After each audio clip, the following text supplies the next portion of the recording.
Mister Chandrakant, मला सांगा, तुमच्याकडे पैसे नव्हते तर लोन घेतलंच कशाला? पैसे नव्हते म्हणून लोन घेतलं. मिस्टर चंद्रकांत, मला सांगा तुम्ही महिन्याला किती रुपये हप्ता भरता? 1,500 रुपये. मला सांगा 1,000 रुपये हप्ता भरायला सांगितलं तर? आनंदाने भरेन हो. मला वाटतं प्रॉब्लेम सॉल्व्ह झालेला आहे. Have a good day. अरे आज खूप स्पेशल डे आहे. तुझा वाढदिवस म्हणजे तुला माझा वाढदिवस पण लक्षात नाहीये? बँकेने जप्त केलेल्या गाड्या मी तुम्हाला धंद्याला देतो. हे जर बँकेला कळलं ना तर ते मला नोकरीवरून काढून टाकेल. माझ्या ओळखीचा एक मुलगा आहे, त्याच्या राहण्याचा प्रॉब्लेम आहे. तेव्हा माझी तुला विनंती आहे, काही दिवस त्याला तुझ्या घरी ठेवून दे. आशुतोष पवार, मिस्टर देशमुख. हाय. नमस्कार.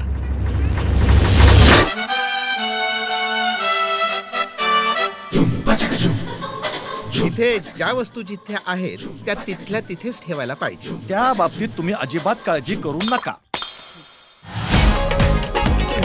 Good morning. तुम्ही इथे माझ्या बेडरूम मध्ये काय करताय? तुम्ही कसे उठता ते पाहतोय. मी झोपेतून उठतोय, आयुष्यातून उठत नाही ना. मी एक लेखक आहे, लघुकथा लिहितो. माझ्या कथेचे नायक तुम्ही आहात. एवढ्याशा गोष्टी करता तुम्ही माझ्या आयुष्याची. बघता बघता होईल माझा. झाली का तुमची स्टोरी लिहून? माझ्या कथेचा कच्चा आराखडा तयार झालेला आहे आणि ठोस असं व्यक्तिचित्रही मिळालं. 21 ऑक्टोबरची रात्र होती.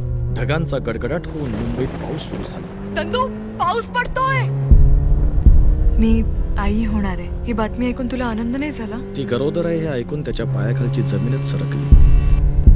अंतर्मनात मात्र कुठेतरी एक सल होती. लग्न, पैसे, अपघात. अरे पण तुम्ही तुमच्या कथेत आधी जे जे काही लिहिलंय ना ते सगळं तसंच्या तसं आता माझ्या आयुष्यात घडतंय.